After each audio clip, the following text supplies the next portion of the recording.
ಕಿರಾತ ರೂಪಿಯಾದ ಈಶ್ವರನ ಮೇಲೆ ಹೊಡೆದಿರ್ತಕ್ಕಂಥ ಅರ್ಜುನನ ಬಾಣ ಏನಾಯಿತು ಅಂದ್ರೆ ಸೂರ್ಯನ ನಾಶ ಮಾಡೋದಕ್ಕೆ ಹೋದ ಕತ್ತಲೆಯಂತೆ, ಗರುಡನ್ನ ನಾಶ ಮಾಡೋದಕ್ಕೆ ಹೋದ ಸರ್ಪದಂತೆ ಆಯ್ತು ಅಂತ. ನೀವು ಉದಾಹರಣೆ ನೋಡಿ, ಇದನ್ನ ಕಲ್ಪನೆ ಮಾಡ್ಕೊಳ್ಳಿ.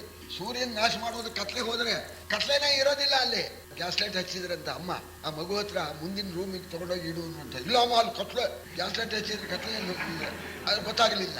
ಸರಿ, ಅದಕ್ಕೆ ಆ ದೃಷ್ಟಾಂತಕ್ಕೆ ನಾ ಹೇಳಿದೆ, ಈ ರೀತಿ ಆಯ್ತಂತೆ. ಆದರೆ ಹೀಗೆ ಹೊಡೆದಾಗ ಸೂರ್ಯನ ಮುಂದೆ ಹೋದ ಕತ್ತಲೆಯಂತೆ ಆಯ್ತು ಬಾಣ ಅಂದ್ರೆ, ಬಾಣದ ಹೇಳಿ ಹೆಸರೇ ಒಂದು ಕಾಣಲಿಲ್ಲ ಅಂತ ಅಂದ ಮೇಲೆ ವಿಚಾರ ಮಾಡ್ಬೇಕು ಬೇಡ ಇದ್ರಿ. ಗರುಡನ ಹತ್ರಕ್ಕೆ ಹೋದ ಸರ್ಪದಂತೆ ಆಯ್ತು ಅಂದ್ರೆ, ಗರುಡ ಫಲಾರ ಮಾಡ್ಬಿಟ್ಟ ಅಂದ್ರೆ ಒಂದು ಬಾಣವು ತಾಗಲೇ ಇಲ್ಲ. ಕಿರಾತನ ವರಿಗೆ ಹೋಗೋದು, ಅಲ್ಲ ಬಿದ್ದು ಬಿಡೋದು. ಇವು ನೋಡ್ಬೇಕೋ ಬೇಡವೋ, ಏನಾಯ್ತು ಹೊಡೆದ್ ಬಾಣ, 1000 ಖರ್ಚು ಮಾಡಿದ್ನಲ್ಲ ಏನಾಯ್ತು ಅಂತ ನೋಡ್ಲಿಲ್ಲ. ಮತ್ತೆ ಸುರಿದನು, ಮತ್ತೆ ಹೊಡೆದಂತೆ ಬಂತಂತೆ ಬಾಣ. ಯಾರ ಹತ್ರ ಬಂತು? ಮೃತ್ಯುಂಜಯನ ಹತ್ರಕ್ಕೆ ಬಂತು. ಮೃತ್ಯುಂಜಯ ಮೃತ್ಯುವನ್ನು ಗೆದ್ದೋನು, ಆದ್ರ ಹತ್ರಕ್ಕೆ ಬಾಣ ಬಂತು ಅಂತ. ಮೃತ್ಯುಂಜಯನನ್ನ ಏನ್ ಮಾಡೋದಕ್ಕೆ ಸಾಧ್ಯ? ತಾವರೆ ದಂಟಿ ಇದೆ ನೋಡಿ, ಅದನ್ನು 3 ದಾರ ಬರುತ್ತೆ ನೋಡಿ. ಒಬ್ಬನು ತಾವರೆ ದಂಟಿನ ದಾರ ಸಂಗ್ರಹ ಮಾಡ್ತಾ ಇದ್ನಂತೆ. ಯಾಕಯ್ಯ ಅನ್ನೋಣ, ಕಾಡಾನೆ ಬಹಳ ಕಾಟ ಕಾಡ್ತಾ ಇದೆ, ನಾಳೆ ಇದರಲ್ಲಿ ಕಟ್ಟಾಕಿಡೋಣ ಅಂತ ಮಾಡಿದ್ದೀನಿ ಅಂತ. ಹಾಗೆ ಪರಮೇಶ್ವರನನ್ನ ಗೆಲ್ಲೋದಕ್ಕೆ ಸಾಧ್ಯವೇ ಮೃತ್ಯುಂಜಯನ? ಮತ್ತೆ ಸುರಿದನು ಸರಳ ಮಳೆಯನು,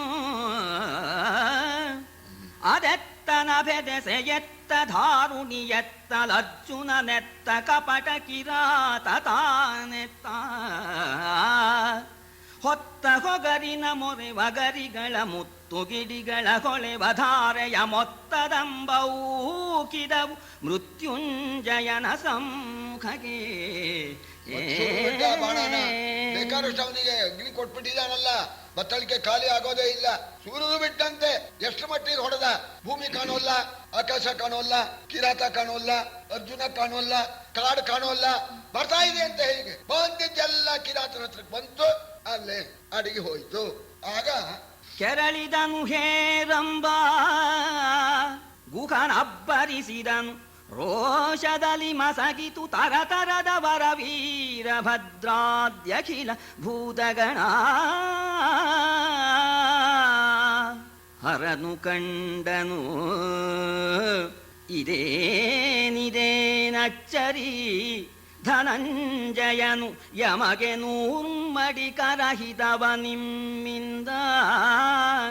ಈ ಧನಂಜಯನು ಯಮಗೆ 100 ಮಡಿ ಕರಹಿತವ ನಿಮ್ಮಿಂದ, ನೀವು ಗಜ ಭಜಿಸಬೇಡೆಂದ. ಗಣಪತಿಗೆ ಸಿಟ್ಟು ಬಂದ್ಬಿಡ್ತು. ಸರಿ, ಕುಮಾರಸ್ವಾಮಿ ಅವನಿಗೂ ಸಿಟ್ಟು ಬಂದು ಅಬ್ಬರಿಸ್ತಾ ಇದ್ದಾನೆ ಕೋಪದಿಂದ. ಈ ವೀರಭದ್ರಾದಿ ಗಣಗಳೆಲ್ಲ ಅರ್ಜುನ ಮೇಲೆ ಧುಮುಕೋದಕ್ಕೆ ಪ್ರಾರಂಭ ಮಾಡಿತು. ಅದನ್ನ ಪರಮೇಶ್ವರನು ನೋಡಿದ. ಹೇಳಿದ್ದಂತೆ, ಹರನು ಕಂಡನು ಇದೇನ್ ಅಚ್ಚರಿ, ಏನ್ ಆಶ್ಚರ್ಯ, ನಿಮಗಿಂತ 100 ಮಡಿ ಹೆಚ್ಚು ಈ ಅರ್ಜುನ. ಧನಂಜಯ ಪ್ರೇಮದಲ್ಲಿ ನಿಮ್ಮ ಮೇಲೆ ಎಷ್ಟು ಪ್ರೇಮ ಇದೆಯೋ ಅದಕ್ಕೆ 100 ಮಡಿ ಹೆಚ್ಚು. ಆದ್ರಿಂದ ನೀವು ಅವನ ತಂಟೆಗೆ ಹೋಗ್ಬೇಡಿ, ನಾನು ಅವನು ಪರೀಕ್ಷೆ ಮಾಡೋದಕ್ಕೋಸ್ಕರ ಈ ಯುದ್ಧ ಹೂಡಿದ್ದೇನೆ, ನೀವು ಹೊಡೆದ್ಬಿಟ್ಟಿರಿ ಅಂತ ಹೇಳಿ ಪರಮೇಶ್ವರ ಕೈಯಲ್ಲಿ ಪಿನಾಕ ಧನಸ್ಸನ್ನ ತೆಗೆದುಕೊಂಡ. ಏನು ತಕೊಂಡನು ಧನುವನು, ಆ ಪಾರ್ಥನ ಶರೌಘವನೆಚ್ಚಡೆ, ಈಶನ ಮೊನೆಗಣೆಯಲಕ್ಕಾಡಿದವು ಬಾಡಿದವು ಬಳಿಸರನು.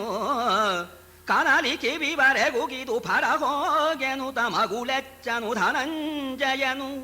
ಅನಿತು ಶರವನು ಕಡಿದು ಮದನ ವಿರೋಧಿ ಮಗುಳೆಚ್ಚ. ಪರಮೇಶ್ವರ ತನ್ನ ಚಮತ್ಕಾರ ತೋರಿಸ್ಬೇಕು, ಕಿರಾತ ಯಾರು ಅಂತ ಅರ್ಜುನ ತಿಳ್ಕೊಳ್ಳಿ ಅಂತ ಪಿನಾಕ ಧನಸ್ಸನ್ನು ತಗೊಂಡು ಅದರಲ್ಲಿ 100 ಬಾಣಗಳನ್ನ ಹೂಡಿದ್ದಾನೆ. ಪರಮೇಶ್ವರನ ಆ ಬಿಲ್ಲಿಂದ ಹೊರಟಿರ್ತಕ್ಕ ಬಾಣಗಳು ಅರ್ಜುನ ಹೊಡೆದಿರ್ತಕ್ಕ 1000 ಬಾಣಗಳನ್ನು ತುಂಡು ತುಂಡಾಗಿ ಕತ್ತರಿಸಿದೆಯಂತೆ. ಆಮೇಲೆ ಪರಮೇಶ್ವರ ತಾನೂ ಕೂಡ ಆ ಕಿರಾತ ಅರ್ಜುನನ ಮೇಲೆ ಬಾಣ ಪ್ರಯೋಗ ಮಾಡಿದ್ದಂತೆ. ಯಾವ ರೀತಿ ಪ್ರಯೋಗ ಮಾಡಿದ ಅಂತಂದ್ರೆ, ಅರ್ಜುನ ಉದ್ದೇಶಪೂರ್ವಕವಾಗಿ ಕಿರಾತ ಸಾಯಿಲಿ ಅಂತ ಹೊಡಿತಾನೆ. ಕಿರಾತನ ಹತ್ರ ಅದು ಬಂದು ಮುಟ್ಟೋದಿಲ್ಲ. ಆತ ಹೊಡೆಯೋದು ಅರ್ಜುನ್ ಸಾಯಿಲಿ ಅಂತಲ್ಲ, ಅರ್ಜುನ್ ಹತ್ರ ಹೋಗಿ ಬೀಳ್ಲಿ ಅಂತ, ಮೆಲ್ಲಕ್ಕಾಗ್ಬೇಕು, ಅರ್ಜುನಿಗೆ ಘಾಸಿ ಆಗ್ಬಾರ್ದು, ಹಾಗೆ ಹೊಡಿತಾ ಇದ್ದಾನೆ. ಭಗವತ್ ಸುತ ಮಂಗಲಾಯ ದೇವಿ ಮನಸಾಯಾತೈ ಶುಶ್ರುತಿಂಜ ಜಾಪ. ಪರಮೇಶ್ವರ ಕೋಪಗೊಂಡವನಂತೆ ಅರ್ಜುನನ್ನ ನಾಶ ಮಾಡ್ತೇನೆ ಅಂತ ಬಿಲ್ಲಿನಲ್ಲಿ ಬಾಣಗಳನ್ನು ಹೂಡಿದಾಗ ಗೌರಿಗೆ ಗಾಬರಿ ಆಗ್ಬಿಡ್ತಂತೆ ಅಮ್ಮನವರಿಗೆ. ಭಗವತ್ ಸುತ ಮಂಗಲಾಯ ದೇವಿ ಮನಸ ಯಾತೈಷು ಶಿವತಮ ಶಿವಂ ಬಭೂವತೆ ಧನು. ರುದ್ರಾಧ್ಯಾಯವನ್ನು ಹೇಳಿದ್ಲಂತೆ, ನಿನ್ನ ಆ ಇಷು, ನಿನ್ನ ಆ ಬಾಣಗಳು, ನಿನ್ನ ಆ ಧನುಸ್ಸು, ಇದರಿಂದ ನಮ್ಮ ಅರ್ಜುನಿಗೆ ಮಂಗಳವಾಗಲಿ ಅಂತ ಹೇಳಿ ಮನಸ ಯಾತ ಇಷು ಶ್ರುತಿ ಜಜಾಪ. ಎಲೆ ಕಿರಾತ ಕಿರಾತರೊಳಗಗ್ಗಳೆಯ ನಗೆಯೋ ದೇವದಾನವರೊಳಗೆ ಸೈರಿಸಿ ನಿಲುವ ನಾವನು ನಮ್ಮ ವಿಲಗದನಿ ಅಳುಕದಿರು ಕಲಿಯಾಗೆನುತ ತುದಿ ಹಿಳುಕ ಮಂತ್ರಿಸಿ ದಿವ್ಯ ಬಾಣಾವಳಿಗಳಲ್ಲಿ ಬಾಲೆಂದು ಮೌಳಿಯನು ಎಚ್ಚನ ಪಾರ್ಥ. ಆ ಕಿರಾತನ ಕೈಚಳಕ ನೋಡ್ದ ಅರ್ಜುನಿಗೆ ಆಶ್ಚರ್ಯವೂ ಆಯ್ತು. ಇವ ಒಳ್ಳೆ ಕಸುಬಿನವನು ಅಂತ ಗೊತ್ತಾಯ್ತು. ಬಿಲ್ಲು ವಿದ್ಯೆದಲ್ಲಿ ಬಹಳ ನಿಪುಣ ಅಂತ ತಿಳ್ಕೊಂಡ್ಬಿಟ್ಟು ಆಗ ಹೇಳ್ತಾ ಇದ್ದಾನೆ, ಕಿರಾತ, ಧನುರ್ಧಾರಿಗಳಲ್ಲಿ ನೀನು ಶ್ರೇಷ್ಠ ಅಂತ ನಾನು ಭಾವಿಸ್ತೇನೆ. ನಿನ್ನ ಕೈ ಚಳಕ ಬಾಣ ಪ್ರಯೋಗ ಬಹಳ ಆಶ್ಚರ್ಯವನ್ನು ಉಂಟು ಮಾಡ್ತಾ ಇದೆ. ಆದರೆ ನಾನು ಹೇಳ್ತಕ್ಕಂಥದ್ದು, ನನ್ನ ಮುಂದೆ ನೀನ್ ನಿಂತಿದೀಯಲ್ಲ, ಇದು ನಿನಗೊಂದು ಹೆಚ್ಚುಗಾರಿಕೆ. ಈ ದೇವದಾನವರಲ್ಲಿ, ದೇವತೆಗಳಲ್ಲಾಗಲಿ ದಾನವರಲ್ಲಾಗಲಿ ನನ್ನ ಮುಂದೆ ನಿಂತು ಯುದ್ಧ ಮಾಡಿ ಜಯಿಸ್ಕೊಂಡು ಹೋದೋನೇ ಇಲ್ಲ. ಸುಸ್ತಾಗಿ ಹೋಗ್ಬಿಡ್ಬೇಕು. ನನ್ನ ಮುಂದೆ ನಿಂತು ನೀನು ಯುದ್ಧ ಮಾಡ್ತಾ ಇದೀಯಾ. ನಿನ್ನ ಆ ಪರಾಕ್ರಮಕ್ಕೆ ನಾನು ಮೆಚ್ಚಿದ್ದೇನೆ. ಆದರೆ ಇದುವರೆಗೆ ಹೊಡೆದಂತೆ ಅಲ್ಲ. ಈಗ ನೋಡು, ಧೈರ್ಯವಾಗಿರು. ಮುಂಚೆನೆ ಹೇಳ್ತೇನೆ, ಖಾಲಿ ಬಾಣ ಹೊಡೆಯೋದಿಲ್ಲ. ಈಗ ಮಂತ್ರಾಸ್ತ್ರಗಳನ್ನ ಹೊಡಿತೇನೆ. ಆಗ್ನೇಯಾಸ್ತ್ರ, ವಾರುಣಾಸ್ತ್ರ ಮೊದಲಾಗಿರ್ತಕ್ಕಂಥ ಮಂತ್ರಾಸ್ತ್ರಗಳನ್ನು ಹೊಡೆಯುತ್ತೇನೆ. ಎಚ್ಚರಿಕೆ ಕೊಟ್ಟಿದ್ದೇನೆ. ತಾಳ್ಕೋ, ಯೋಗ್ಯತೆ ಇದ್ರೆ ಇಲ್ಲ ಹೊಡಿ ನೋಡೋಣ ಅಂದ ಕಿರಾತ. ಹೊಡೆದ.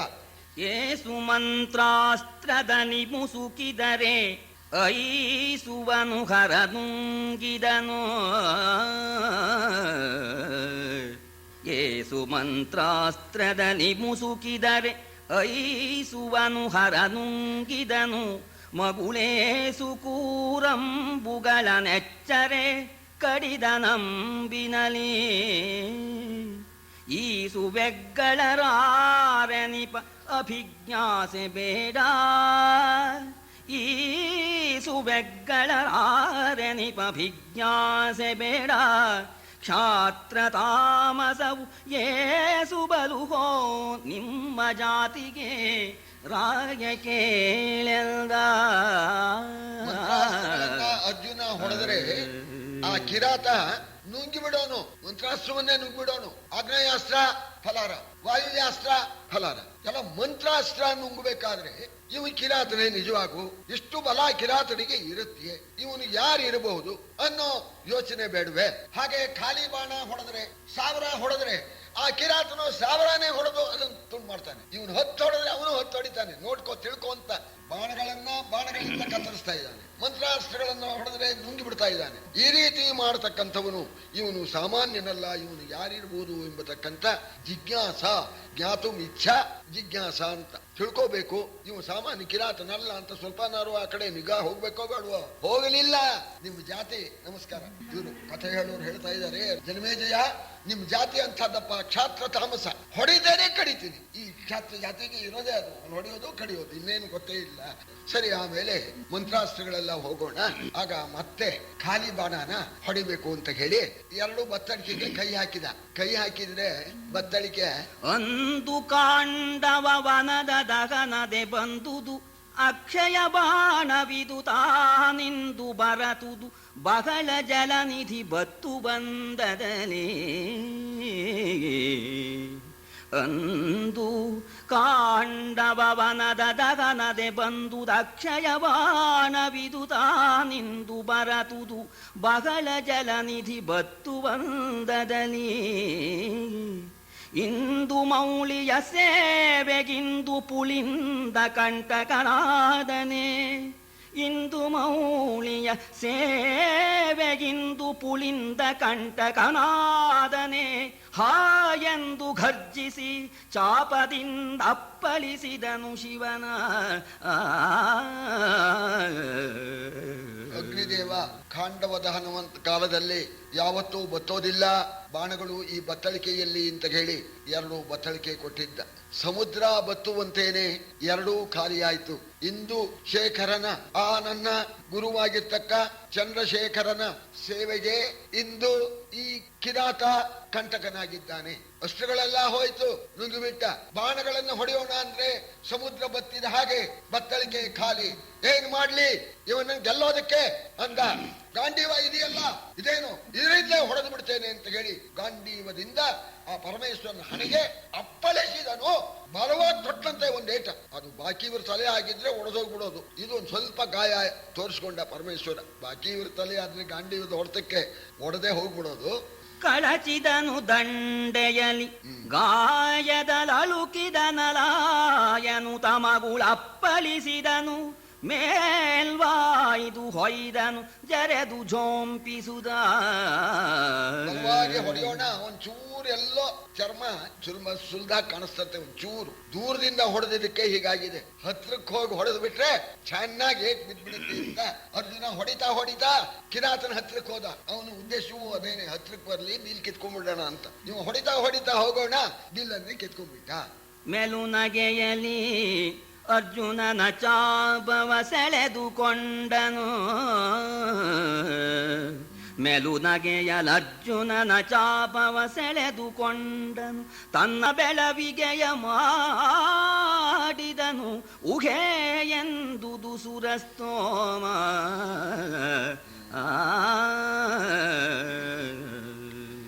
ಯಾವಾಗ ಬಿಲ್ಲು ಹೋಗ್ಬಿಡ್ತಾ ಅರ್ಜುನಿಗೆ ಸಿಟ್ಟು ಬಂತು. ಆ ದಿವ್ಯವಾಗಿರ್ತಕ್ಕಂಥ ಆ ಕತ್ತಿ ಇತ್ತಲ್ಲ, ಕತ್ತಿ ತಗೊಂಡ, ಕತ್ತಿಯಿಂದ ಹೊಡೆದ. ಆಗ ಕಿರಾತ ಏನ್ ಮಾಡ್ದ, ಆ ಕತ್ತಿನ ಕಿತ್ಕೊಂಡ ಹಿಡೀ ಅರ್ಜುನ್ ಕೈಲಿ. ಇದು ಸ್ವಾರಸ್ಯ ನೋಡ್ಕೋ, ನಾ ಯಾರು ಒಂದ್ ಸ್ವಲ್ಪ ಜಿಜ್ಞಾಸೆ ಮಾಡು ಅನ್ನೋದಕ್ಕೋಸ್ಕರ ಕತ್ತಿಯಿಂದ ಹೊಡೆದಾಗ ಆ ಹಿಡೀ ಅರ್ಜುನ್ ಮುಷ್ಟಿಲಿ, ಕಿರಾತನ ಮುಷ್ಟಿಲಿ ಕತ್ತಿ ಅದು ಹೋಯ್ತು. ಆಗ ಸಿಟ್ಟದ್ಬಿಡ್ತು. ಪಕ್ಕದಲ್ಲಿ ಏನೇನಿತ್ತೋ ನೋಡ್ದ. ಮರನ ಹೆಗ್ಗೊಂಬುಗಳಲಿಟ್ಟನು ತಿರುಗಿ ಕಲ್ಗುಂಡುಗಳ ಮಳೆಯಲಿ ಹರನ ನಾದಿದನು.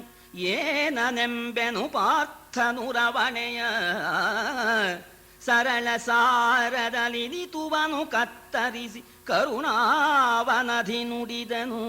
ಮರುಳೇ ತಮ್ಮಡಿ ಕೈದು ಉಳ್ಳೊಡೆಕೊಂಡು ಬಾಯಂದ. ದೊಡ್ಡ ದೊಡ್ಡ ಮರಗಳನ್ನೇ ಕಿತ್ತು ಹೋಗದ. ಕಲ್ಲು ಗುಂಡುಗಳಿತ್ತು, ಅಲ್ಲಿರೋ ಕಲ್ಲು ಗುಂಡುಗಳನ್ನೆಲ್ಲ ಹೊಡೆದ್ಬಿಟ್ನಂತೆ. ಕಲ್ಲು ಗುಂಡುಗಳಿಂದ ಹೊಡಿತಾನೆ, ದಿಮ್ಮಿಗಳಿಂದ, ಮರದ ದಿಮ್ಮಿಗಳಿಂದ ಹೊಡಿತಾ ಇದ್ದಾನೆ. ಅದನ್ನ ನೋಡಿ ಕಿರಾತ ನಕ್ಬಿಟ್ಟು, ಅಲ್ವೋ ಮಂತ್ರಾಸ್ತ್ರದಿಂದ ಏನು ಮಾಡೋಕ್ಕಾಗ್ಲಿಲ್ಲ, ಈ ಕಲ್ಲು ಗುಂಡಿಂದ ಈ ಮರದಿಂದ ನೀ ಏನ್ ಮಾಡ್ತೀಯ, ಉಪಯೋಗ ಇಲ್ಲ ಅಂತ ಅವೆಲ್ಲವನ್ನು ಕೂಡ ಕತ್ತರಿಸಿದ್ನಂತೆ. ಈ ಕಿರಾತ ತನ್ನ ಬಾಣಗಳಿಂದ ಅರ್ಜುನ ಪ್ರಯೋಗ ಮಾಡಿದ ಕಲ್ಗುಂಡುಗಳನ್ನ, ಮರವನ್ನ ಕತ್ತರಿಸ್ಬಿಟ್ಟು ಅವಾಗ ಹೇಳ್ತಾ ಇದ್ದಾನೆ, ಅಯ್ಯ ತಪಸ್ವಿ, ನಾ ಎಲ್ಲೂ ಹೋಗೋಲ್ಲ, ಇದರಿಂದ ಗೆಲ್ಲೋದಕ್ಕಾಗೋಲ್ಲ. ಈಗ ಬಾಣ ಬಿಲ್ಲು ನಿನ್ಗೆ ಮುಗಿದು ಹೋಗಿರ್ಬೋದು, ಮನೆಗೆ ಹೋಗ್ಬಿಟ್ಟು ಸರಿ ಬಿಲ್ಲು ಬಾಣ ಏನೇನಿದೆಯೋ ಆಯುಧಗಳು ಅದನ್ನೆಲ್ಲ ತಗೊಂಬ, ನಾ ಎಲ್ಲೂ ಓಡೋಗಲ್ಲ, ಖಂಡಿತ ಇಲ್ಲೇ ಇರ್ತೀನಿ ಅಂದಾಗ ಅರ್ಜುನ ಹೇಳ್ತಾನೆ, ಕೈದುವೇಕೆ ಪುಳಿಂದ ನಮ್ಮೊಡನೈದಿಸ ಭುಜ ಯುದ್ಧದಲ್ಲಿ ಬಲುಗೈದು ವಿದೆಲ ಮುಷ್ಟಿ ನಿನಗದುಪಾಯ ಚೊಕ್ಕೆಯವ ಕಾಯ್ದುಕೊಳ್ಳನುವಾಗು ನಿನ್ನವರೈದಿ ನೋಡಲಿ ಎನ್ನುತ್ತ ಭುಜವನು ಹೊಯ್ದು ನಿಂದನು ಪಾರ್ಥನು ಉರೆ ಬೆರಗಾಗೆ ಭೂತಗಣ. ನಿನ್ನ ಹೊಡೆಯೋದಕ್ಕೆ ಮನೆಗೆ ಹೋಗಿ ಬಿಲ್ಲು ಬಾಣ ಆಯುಧಗಳು ತರ್ಬೇಕೇನೋ, ನಾಯಿ ಹೊಡೆಯೋದಕ್ಕೆ ಬಣ್ಣದ ಕೋಲು ಅಂತ ಗಾದೆ ಇಲ್ವೇನೋ, ಮುಷ್ಟಿ ಇಲ್ವೇನೋ, ಇದರಿಂದಲೇ ಹೊಡಿತೇನೆ ಕಣೋ, ನಿನಗೆ ಅಪಾಯವನ್ನ ಉಂಟು ಮಾಡ್ತೇನೆ. ಒಂದೇ ಒಂದು ಪೆಟ್ಟು ಬುದ್ಧಿದೆ ಅಂದ್ರೆ ಬುರುಡೆ ಹೊಡೆದೋಗ್ಬೇಕು, ಬಾರೋ ಯೋಗ್ಯತೆ ಇದ್ರೆ ಮನೆಗೆ ಹೋಗಿ ಬಿಲ್ಲು ಬಾಣ ತರ್ಬೇಕಂತೆ. ನೋಡು ಜಟ್ಟಿ ಕಾಳಗ ಯುದ್ಧ ಕುಸ್ತಿ ಮಾಡೋಣ, ಮುಷ್ಟಿಯಿಂದ ಪೆಟ್ಟು ಕೊಟ್ಬಿಡ್ತೇನೆ ಅಂತ ಶೆಡ್ ಹೊಡೆದು ಬಿಟ್ಟು ನಿಂತ್ಕೊಂಡ್ಬಿಟ್ಟಂತೆ. ಅದ್ ನೋಡಿ ಭೂತ ಗಣಗಳಿಗೆ ಗಾಬರಿ ಆಯ್ತಂತೆ. ಸದ್ಯ ಆ ಕಡೆ ಹೋದ್ರು ಪರವಾಗಿಲ್ಲ, ನಮ್ಮ ಮೇಲೆ ಬಂದು ನಮ್ ಗತಿ ಏನು ಅಂತ ಭೂತ ಗಣ ಬೆರಗಾಗ್ಬಿಡ್ತಂತೆ ಅರ್ಜುನನ್ ದಿಟ್ಟತನವನ್ನ ನೋಡಿ. ಕಂಡಿರೇ ದೇವಿಯರು ನರನುದ್ದಂಡತನವನು, ಕಂಡಿರೇ ದೇವಿಯರು ತರಗೆಲೆಯ ಕೈಗೊಂಡು ತಿಂಗಳು 4 ಪವನಗ್ರಾಸದಿಂಬಳಿಕ ದಂಟಿಸಿದ ನೀ ದೇಹವನು ನಾವಂಡಲೆಯನು ಒದಗಿದನಲೇ ಸಮದಂಡಿಯಲಿ ನಮ್ಮೊಡನೆ ನಾವಂಡಲೆಯನು ಒದಗಿದನಲೇ ಸಮದಂಡಿಯಲಿ ನಮ್ಮೊಡನೆ ಎಂದನು ನಗುತ ಶಶಿಮೌಳಿ ನೋಡಿದ್ಯಾ ದಿಟ್ಟತನ ಅರ್ಜುನಂದು ಹೇಗಿದೆ. ಸಾಮಾನ್ಯನೇ ಅಂತ ಆಹಾರ ಸರಿಯಾಗಿ ತಗೊಂಡಿಲ್ಲ. 4ನೇ ತಿಂಗಳು ನಿರಾಹಾರ ತಪಸ್ಸು ಮಾಡಿ ದೇಹವೆಲ್ಲ ಸೊರಗಿ ಹೋಗಿದೆ. ನಮಗೆ ಸರಿ ಸಮನಾಗಿ ಯುದ್ಧ ಮಾಡ್ತಾ ಇದ್ದಾನಲ್ಲ ಗೀತೆ ನೋಡಿದೆಯೋ ಅಂತ ಹೇಳಿ ಕೊಂಡಾಡಿದ್ದಾನೆ. ದೇವಿ ನೋಡು ಅರ್ಜುನನ ಆ ಪರಾಕ್ರಮವನ್ನ. ಕೊಡುವೆ ನೀ ತಂಗೆಮ್ಮ ಶರವನು ಮಡದಿ ಕೊಡುವೆ ನೀ ತಂಗೆಮ್ಮ ಶರವನು ಮಡದಿ ಮತ್ತೆಯು ನೋಡು ಪಾರ್ಥನ ಕಡುಗನೆನುತ ಇದಿರಾಂತು ಬಾಗಪ್ಪಳಿಸಿ ಬೊಬ್ಬಿಡುತ್ತಾ ಹಿಡಿದರಿಬ್ಬರು ಕೈಗಳನ್ನು ಹೊಕ್ಕೊಡನೆ ಹತ್ತಾ ಕತ್ತಿಯಲಿಮಿಗೆ ಝಡಿತೆಯಲಿ ಚಾಳೈಸಿದರು ಬಹುವಿಧದ ಭಿನ್ನಣವ. ಯಾರು ಆಗಿದ್ರೆ ಆಯುಧಗಳೆಲ್ಲ ಹೋಗ್ಬಿಡ್ತು, ಇನ್ನೇನು ಗತಿಯಪ್ಪ ಅಂತ ಹೆದರ್ತಾ ಇದ್ರು. ನಿರ್ಭೀತಿ, ವೀರ ರಸ, ನೊರೆ ಕೂಡ ಆರಿಲ್ಲ. ಇಷ್ಟಾದರೂ ಕೂಡ ಅವನು ಜೂರತೆ ಎಷ್ಟು ಮಟ್ಟಿಗೆ ಇದೆ ಅಂದ್ರೆ ನಾವು ಚೆಂಡನ್ನ ಎಷ್ಟು ಬಲವಾಗಿ ಹೊಡಿತೇವೋ ಆ ಚೆಂಡು ಅಷ್ಟು ಮೇಲಕ್ಕೆ ಪುಟ ಕೊಡೋದು. ಆ ಪ್ರಕಾರವಾಗಿ ನಾನು ಮೂದಲಿಸಿದಷ್ಟು ಅವನ ಪರಾಕ್ರಮ ಹೆಚ್ಚಾಗ್ತಾ ಇದೆ. ದೇವಿ ಇನ್ನೂ ಒಂದು ಪರೀಕ್ಷೆ ಮಾಡೋಣ. ಬಾಹುಯುದ್ಧದ ಪರೀಕ್ಷೆ ಮಾಡಿ ಅವನಿಗೆ ಪಾಶುಪತಾಸ್ತ್ರವನ್ನ ನಾನು ಕರುಣಿಸ್ತೇನೆ. ಪಾಶುಪತಾಸ್ತ್ರಕ್ಕೇನೆ ಅವನು ಇಲ್ಲಿ ತಪಸ್ಸಿಗೆ ಬಂದಿದ್ದಾನೆ. ಇವನೇನೇ ನರ ಎಂಬತಕ್ಕಂಥ ಋಷಿ ಬದರಿಕಾಶ್ರಮದಲ್ಲಿ ಈ ಹಿಂದೆ ತಪಸ್ಸು ಮಾಡಿರ್ತಕ್ಕಂಥವನು. ಅವನಿಗೆ ಕೊಡ್ತೇನೆ ಪಾಶುಪತವನ್ನ ಅಂತ ಹೇಳಿ ಕುಸ್ತಿ ಮಾಡಿ ಅದರಲ್ಲೂ ಕೂಡ ಅವನ ಆ ಯೋಗ್ಯತೆಯನ್ನ ಪರಾಕ್ರಮವನ್ನು ಪರೀಕ್ಷೆ ಮಾಡಿ ಕೊಡ್ತೇನೆ ಅಂತ ಹೇಳಿ ಆಗ ಪರಮೇಶ್ವರನು ಕೂಡ ಸರಿ ಶಡ್ ಹೊಡೆದು ಬಿಟ್ಟು ಕುಸ್ತಿಗೆ ನಿಂತ. ಇಬ್ರು ಕುಸ್ತಿ ಮಾಡ್ತಾ ಇದ್ದಾರೆ. ಆ ಕುಸ್ತಿದ ನಮೂನಿನೇ ಬೇಡ. ಕುಮಾರವ್ಯಾಸ ಈ ಕುಸ್ತಿನ ಒಂದು 10-12 ಪದ್ಯ ವರ್ಣನೆ ಮಾಡ್ತಾ ಇದ್ದಾನೆ. ನಾವು ಒಂದು ಪದ್ಯ ಆ ಕುಸ್ತಿ ಮಾಡಿದ ಕುಮಾರವ್ಯಾಸ ಬರೆದಿದ್ದಕ್ಕೋಸ್ಕರ ಒಂದು ಪದ್ಯ ಇಲ್ಲಿ ಓದ್ತೇವೆ. ಆ ಕುಸ್ತಿಲಿ ಚಮತ್ಕಾರ, ಆ ಪಟ್ಟಿ ಹಿಡಿಯೋದು, ಧೂಳು ಹಚ್ಕೊಳ್ಳೋದು, ಇದೆಲ್ಲ ಮಾಡ್ತಾ ಇದ್ದಾರೆ. ಒಟ್ಟಿನ ಮೇಲೆ ಈ ಗರಡಿ ಮನೆಯಲ್ಲಿ ಕುಸ್ತಿ ಕಲಿಸ್ತಾರಂತೆ. ಆ ಗರಡಿ ಮೇಷ್ಟ್ರು ಶಿಷ್ಯನಿಗೆ ಹೆಂಗ್ ಕಲಿಸೋದು ಅಂತಂದ್ರೆ ಕುಸ್ತಿ ಆಡಿಯೋ ಕಲಿಸ್ಬೇಕು. ಗುರು ಚಡ್ಡಿ ಕಟ್ತಾನೆ, ಆ ಶಿಷ್ಯನು ಕಾಚ ಕಟ್ತಾನೆ. ಆಗ ಗುರು ಆ ಶಿಷ್ಯನ ಹತ್ರ ಕುಸ್ತಿ ಮಾಡ್ತಾನೆ. ಆ ಕುಸ್ತಿ ಮಾಡಿದಾಗ ಹೀಗ್ ಪಟ್ಟಿ ಹಿಡಿಬೇಕು, ಹೀಗ್ ಪಟ್ಟಿ ಹಿಡಿದ್ರೆ ಎದುರಾಳಿ ಬೀಳ್ತಾನೆ, ಅವ್ನು ಹಿಡಿಯೋಕ್ ಬಂದ್ರೆ ಹೀಗೆ ತಪ್ಪಿಸ್ಕೋಬೇಕು ಅಂತ ಮಾಡಿ ತೋರಿಸ್ತಾನೆ ಕುಸ್ತಿನ. ಹಾಗೇನೆ ಇಲ್ಲಿ ಕುಸ್ತಿನ ಇವನು ಗುರು ಯಾರೋ ನಮ್ಮ ಪರಮೇಶ್ವರ ಕಿರಾತ ಗುರು, ಶಿಷ್ಯ ಅರ್ಜುನ ಕುಸ್ತಿನ ಹಿಂಗ್ ಮಾಡ್ಬೇಕಣೋ ಅಂತ ಶಿಷ್ಯನಿಗೆ ತೋರಿಸುವಂತೆ ಕುಸ್ತಿ ಮಾಡಿದ್ನಂತೆ. ಮುರಿವ ಬಿಡಿಸುವ ಧಗೆಯ ಸೈರಿಸಿ ತೆರಳಿಸುವ ತಳಮೇಲುಗಳಲ್ಲಿ ಉತ್ತರಿಸುವ ಏಳುವ ಬೀಳ್ವ ಹತ್ತುವ ಸುಳಿವ ವಂಚಿಸುವ ಹೊರಳ್ವತನು ಹೋರಟೆಯ ಸತ್ವೋಷ್ಕರುಷ ಸರಿಯನೆ ಶಂಭು ಶಿಷ್ಯಗೆ ಪರಿವಿಡಿಯ ತೋರಿಸುವ ಒಲಿದ್ದನು ಸತ್ವೋತ್ಕರುಷ ಸರಿಯನೆ ಶಂಭು ಶಿಷ್ಯಗೆ ಪರಿವಿಡಿಯ ತೋರಿಸುವಲಿದ್ದನು ಭೂಪ ಕೇಳೆಂದ ತ್ರಾಣವೆಂತುಟೋ ಶಿವ ಶಿವ ಸತ್ರಾಣನಹೆ ಬಹು ದಿವಸ ಭುವನ ಪ್ರಾಣವೇ ಪೋಷಣವಲ ಮಜಪೂತು ಜಗಜಟ್ಟಿ ಕಾಣೆನಿವಗೆ ಸಮಾನರನು ಕಾಣನಿವಗೆ ಸಮಾನರನು ಶಿವನಾಣೆ ಗುಣದಲ ಸೂಯವೇ ತನ್ನಾಣೆ ನೋಡಂ ಶಬರಿ ಎಂದನು ನಗುತ ಮದನಾರಿ. ಶಾಬಾಸ್ ಜಗಜಟ್ಟಿ ಅಂತ ಹೇಳ್ತಾನೆ. ಯಾಕೆಂದ್ರೆ ಎಷ್ಟೋ ದಿವಸದಿಂದ ಆಹಾರವೇ ಇಲ್ಲ. ಈ ಶರೀರ ಇದೆಯಲ್ಲ, ಆಹಾರ ಇಲ್ಲದೆ ಇದ್ರೆ ಬಿದ್ದೋಗ್ಬಿಡುತ್ತೆ. ದೇಹ ಆಹಾರದಿಂದಲೇನೆ ಪುಷ್ಟವಾಗತಕ್ಕಂಥದ್ದು. ಈ ಶರೀರಕ್ಕೆ ಈಗ ಎಷ್ಟೋ ದಿವಸಗಳಿಂದ ಗಾಳಿನೇ ಆಹಾರ. ಹಾಗಿದ್ದೂ ಕೂಡ ನೀನು ನನ್ನಲ್ಲಿ ಕುಸ್ತಿ ಮಾಡ್ತಾ ಇದ್ದೀಯ. ನಿನ್ನ ತ್ರಾಣ, ನಿನ್ನ ಬಲ ಎಷ್ಟು ಮಟ್ಟಿಗೆ ಇದೆ ನನಗೆ ಆಶ್ಚರ್ಯವಾಗ್ತಾ ಇದೆ. ಜಗಜೆಟ್ಟಿ, ಶಬಾಸ್, ನಿನ್ನ ಬಲಕ್ಕೆ ನಾನು ಒಪ್ಕೊಂಡೆ. ಶಬರಿ, ನೋಡು, ಗುಣಕ್ಕೆ ಅಸೂಯೆ ಪಡಬಾರ್ದು. ಶತ್ರುವಿನಲ್ಲಿ ಗುಣ ಇದ್ರೂ ಕೂಡ ನಾವು ಗುಣಕ್ಕೆ ಅಸೂಯೆ ಪಡಬಾರ್ದು. ಈಗ ನಮ್ಮನ್ನ ಕೆಡವೋದಕ್ಕೆ ಬಂದಿದ್ದಾನೆ ನಮ್ಮ ಶತ್ರು, ಆದ್ರೂ ಕೂಡ ಇವನ ಗುಣಕ್ಕೆ ಮತ್ಸರವಿಲ್ಲ. ನೋಡು ಯಾವ ರೀತಿಯಾಗಿ ನನಗೆ ಸರಿ ಸಮನಾಗಿ ಯುದ್ಧ ಮಾಡ್ತಾ ಇದ್ದಾನೆ, ಆಹಾರ ಇಲ್ಲದೆ ದೇಹ ಸೊರಗಿದ್ರು ಕೂಡ ಅಂತ ಹೊಗಳಿದ ಮೇಲೆ ಇವನಿಗೂ ಜ್ಞಾನೋದಯ. ಎಲ್ಲ ಕಿರಾತ ನನ್ನ ಹೊಗಳಿದ ಮೇಲೆ, ಅವನಲ್ಲೂ ಅಂತ ಪರಾಕ್ರಮ ನೋಡಿದ ಮೇಲೆ ನಾನು ಹೊಗಳಬೇಕು ಅಂತ ಈಗ ಜ್ಞಾನೋದಯ.